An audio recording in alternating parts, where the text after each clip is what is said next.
పల్నాడు జిల్లా పిడుగురాళ్ల పట్టణంలో టిడ్కో ఇళ్ల గృహప్రవేశ కార్యక్రమంలో ఎమ్మెల్యే కృతికా శుక్లా, ఎమ్మెల్యే ఎరపతినేని శ్రీనివాసరావు పాల్గొన్నారు. లబ్ధిదారులని కలెక్టర్ సత్కరించారు.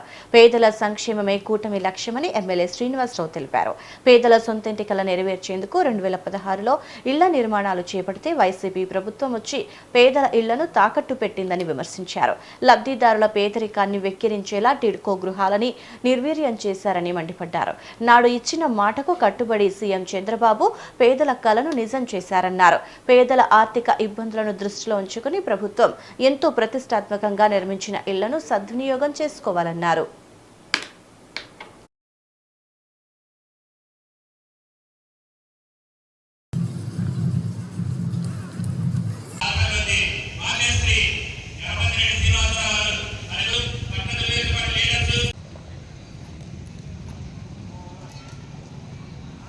$2,50,000 గౌరవనీయులు సీఎం గారు తిరుపతి జిల్లా నుంచి ఇనాగరేట్ చేస్తున్నారు.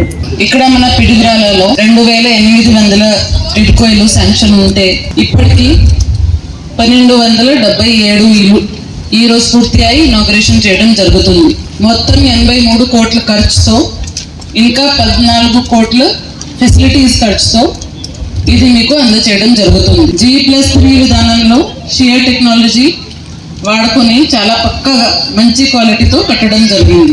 ఇది మనకి ఆడవాళ్ళ పేరుతో మీ అందరికి ఇవ్వడం జరిగింది. మహిళా సాధికారతకి కూడా పెద్ద పీట. రాష్ట్ర వ్యాప్తంగా ఈ టిడ్కో హౌసెస్ పెద్ద ఎత్తున కూడా ప్రారంభోత్సవ కార్యక్రమాన్ని కన్నుల పండుగగా జరుపుకోవడం జరిగింది. 14-19 ఆ రోజు ప్రభుత్వం గౌరవ ముఖ్యమంత్రి గారి నాయకత్వంలో మన పిడుగురాళ్ళకి మొట్టమొదటిగా 6,000 ఇళ్ళు శాంక్షన్ చేయడం జరిగింది.